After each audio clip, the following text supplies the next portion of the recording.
Good morning, Carol Johnson. And a good morning to you, Bob Ponte. It is a beautiful day. It is a hot day. Before we start talking about COVID-19 and the Delta variant, I think we should remind people that there's a heat advisory going on, and you really need to protect yourself by staying cool, staying hydrated, staying in the air conditioning. If you don't have air conditioning, there are cooling centers that you can visit and keep yourself safe. And we have a list of cooling centers we can send you to know where to go. If you don't have air conditioning, there's a list, a major list, one of the longest lists I've ever seen of cooling centers, especially here in Harlem. So we can have that posted on our website for you to view. Okay, do you have the link for that? You know, we have so many links. Let me just pull it up, and I will, as we go on, I'll pull it up.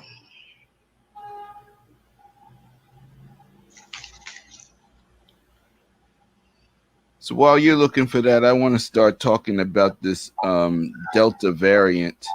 You may or may not have heard about it, but there's been a lot of discussion over it in the last couple of weeks or so. So to go back, we've always talked since the beginning of the pandemic. We knew that there were going to be issues where the virus would mutate and you'd have different strains. And they've been tracking these strains. They finally got a new way to name them. Before it was the South Africa strain and the India strain, and they finally stopped taking it away from the places where it might have showed up first and started basically just giving it names like Alpha, Beta, Delta. And so this Delta variant is right now the fastest growing strain in the world. It's predominant. It's causing major problems in places like the UK, where it's the dominant strain. Over 90% of the infections are Delta. It caused problems in Israel, where there was an outbreak of the Delta strain, and it was concerning because over half of the people who were infected have been fully vaccinated with the Pfizer vaccine. So, we're getting this indication that not only does it spread faster, but it potentially, we're trying to see what the effects are with the vaccines, whether they're less effective, and we're trying to put our heads around it. But the basic information, the takeaway is that, and the WHO confirmed this with a statement on Friday, that they are recommending that even fully vaccinated people should continue to wear masks and practice social distancing.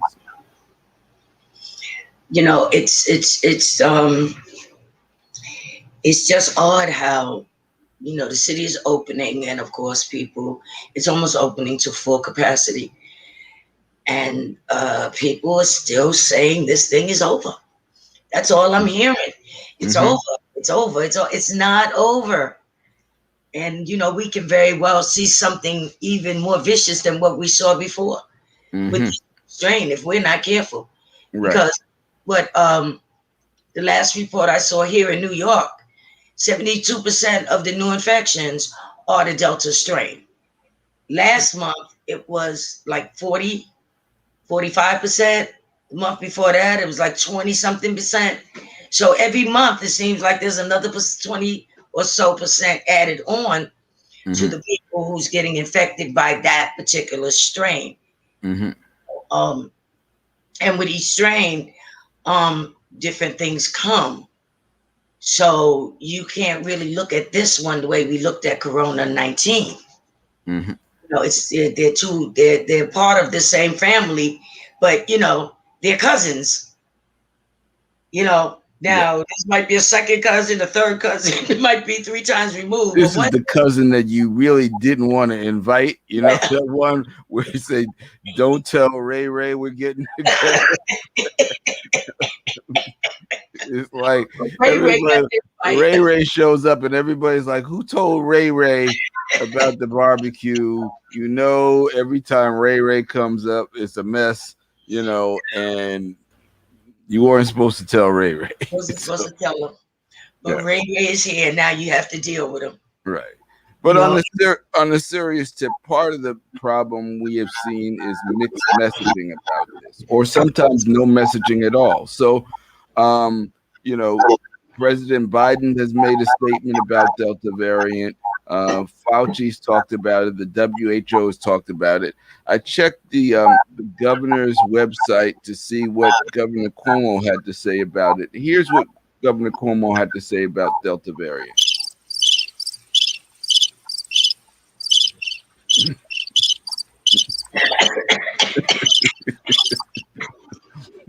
okay, okay. His And I also checked Mayor De Blasio's releases. Here's what Mayor De Blasio had to say about it. So at least we got them on the same page. A for one of blank the page. few They're on times, the blank page. it's one of the few times they've been on the same page. Yeah. So they're on the blank page, but we're not on the blank page because we actually watch these things. Right. And we look for the discrepancies in the messaging because let's face it, from the beginning of this pandemic, there's none of the paid officials, federal, city, or state, have got it completely right. There's always been times where they've been saying one thing and then when we really look closer it's something else. So we have to jump in there and interpret the information ourselves. Um so the first question that we have, which is an important one, is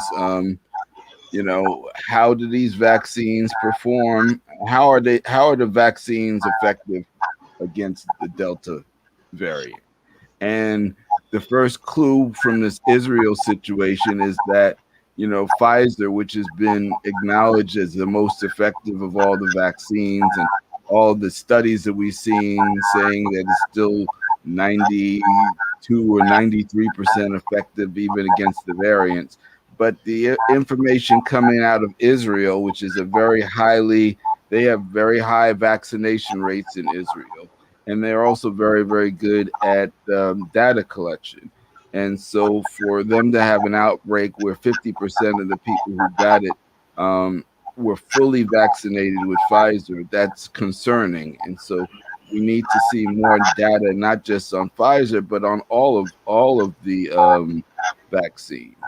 And I looked to try to find what I could on Moderna and the Johnson and Johnson vaccine, and there was very, very little information about how they perform against the variants. In fact, I found one article about Johnson and Johnson talking about how it's doing well against all the variants, but they basically covered every variant except the Delta variant. So, we really need to start to see some information from our elected officials in terms of, are they looking at the data, and are people going to share information if these vaccines are not as effective? We need to know which ones are most effective because while everyone is continuing to get more and more people vaccinated, if there's a difference between one versus the other, people should know about that. So that's one question there. The other question that I have is, how closely is the city monitoring the variants? And so there's some information on the city's website that I'm going to take a quick look at, and we can look at it together. Um, so they did add on a page about the variants. So if you can go to nyc.gov slash COVID-19 and go to the data. You can find information on the variants. So they talk about the different strains, and according to their data, over the last 4 weeks, 10.3% of the tested cases were the new variant. But as you go down further and look at the numbers, they're telling us that their recent data is incomplete. And they're also telling us that they're only testing 8.4% of the cases for variants.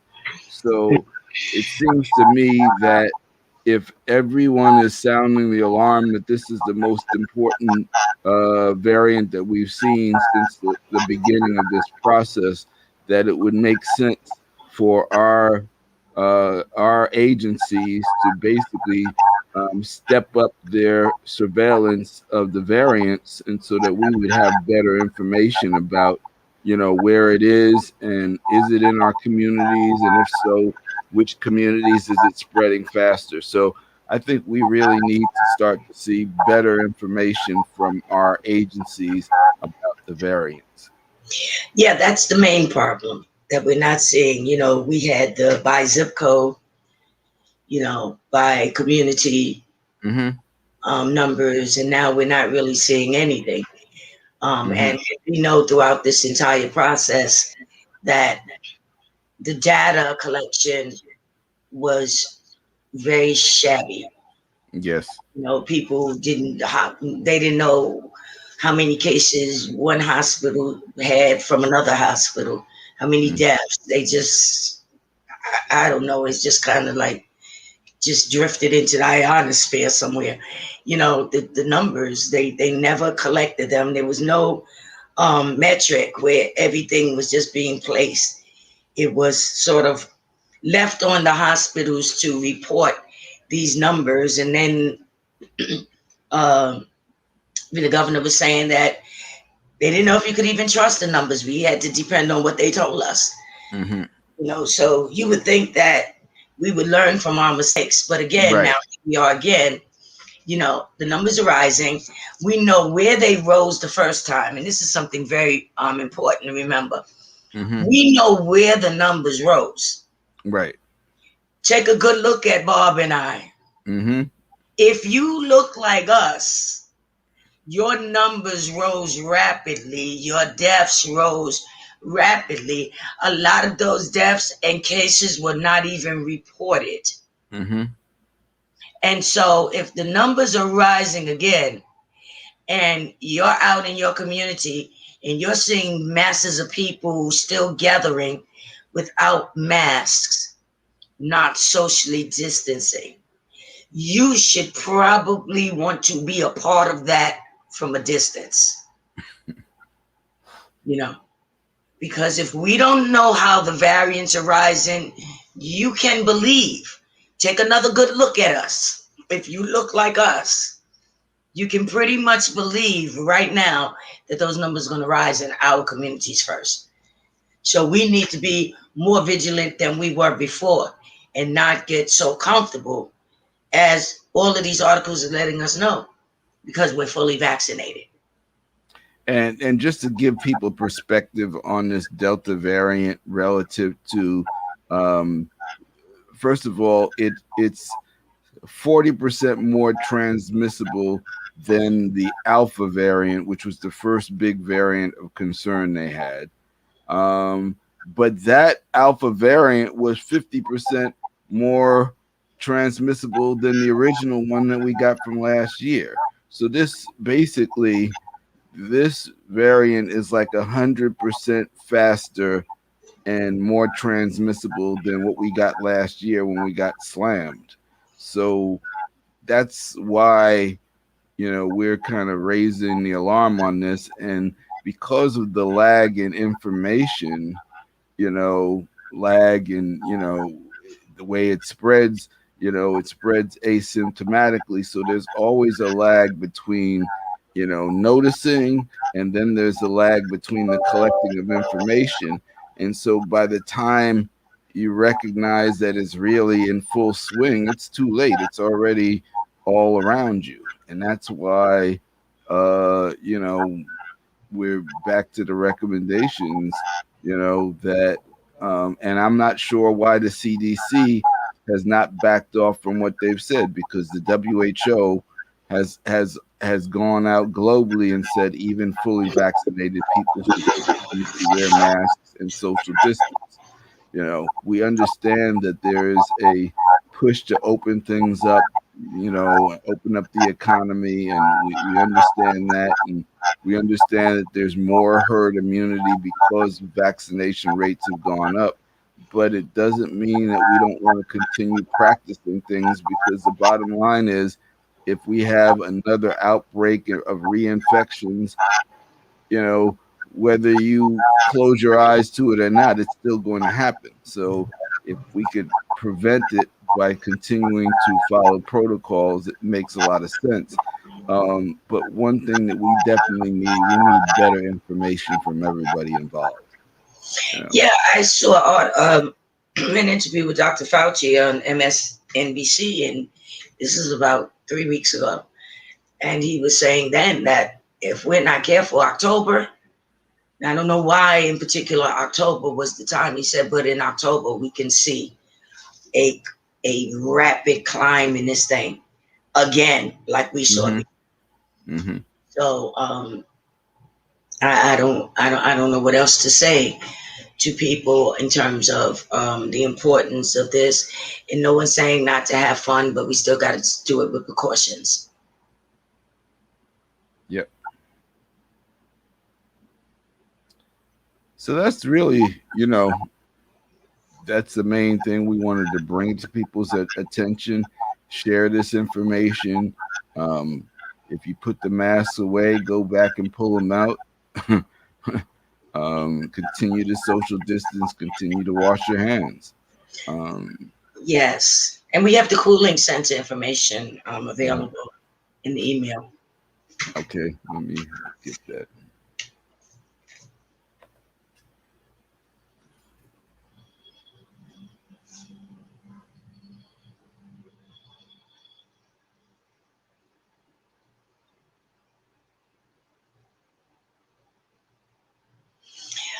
So while we wait for that, remember to stay hydrated.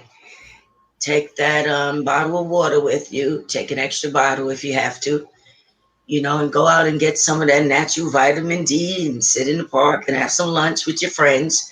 Continue to socially distance. Um, but definitely drink a lot of fluids now. This is especially hard on seniors. And even though you may feel, okay, heat emergencies are something that take place in the U.S. every year, with thousands of seniors die. And so now we're in the middle of a heat crisis. And if it rains, then maybe that'll keep people in. But if it doesn't, and you desire to go out, please make sure you stay hydrated and take some of these. They've got these like wet wipes, just to cool yourself off. Things like that. Make sure you get a good meal before you go out. If you start to feel any way, any dizziness or any clamminess, and you're alone, make it your business to try to get to a shaded area. If you have some water, splash that water on your face. Keep these, like I said, like baby wipes or different things like that around you, where you can immediately cool yourself down. And if you really feel like something's coming on, then because oftentimes when that happens, people get lethargic. So if you really feel like something's happening, call out for help. Let somebody know you're in distress. But keep these cooling things around you. Yeah, so we have some of the centers on the screen. We just call them out real quickly for you. These are some of the centers here in Harlem. You have PS 154, Harriet Tubman on 127th Street, Martin Luther King Towers, West 115th Street, PS 76, which is West 121st Street. The Urban Assembly School for Global Commerce, which is 2005 Madison Avenue. We have Manhattanville, which is 530 West 133rd Street. Jackie Robinson houses, East 129th. You've got the City College NAC building, the NYC Vaccine Hub, 1549 Amsterdam Avenue. You got Grant Community Center on Amsterdam, Drew Hamilton, um, Wadley Secondary School on 114th Street. You got PS 57 on 115th Street. Beatrice Lewis is the seniors only. That's 2322 3rd Avenue. Johnson Community Center, 1833 Lexington Avenue. You've got the Angelo Del Toro Educational Complex, which is PS 108 at 1615 Madison Avenue. Thomas Jefferson Recreation Center. Why we got Thomas Jefferson having a recreation center? Anyway, 2180 First Avenue. Carver, that's the seniors only. It's 55 East 102nd Street. We got the McCombs Bridge Library, which is 2633 Adam Clayton Powell Boulevard. Mitchell Community Center, Bronx, New York. Center for the Red Oak. This is seniors only, West 106th Street. So find a cool place to be. Stay cool, stay hydrated. Look in on people you know who may be challenged, looking on seniors, looking on people who have mobility issues. Make sure they are cool in their house. Make sure they are hydrated. If we look out for each other, we can get through the heat just like we got through everything else. Absolutely. And heck, invite them over for lunch. Keep it simple. So I think we pretty much. Yeah, that's it for us for today. Stay safe. Keep practicing those protocols, and we are going to stay on this issue about getting more information from our agencies about the Delta variant, and we will continue to share it. Check with us here every Wednesday morning at 9:30 on Facebook and on YouTube. And we will be bringing you further information on testing sites, vaccine sites as they are available. All right. Stay cool. See you soon. Stay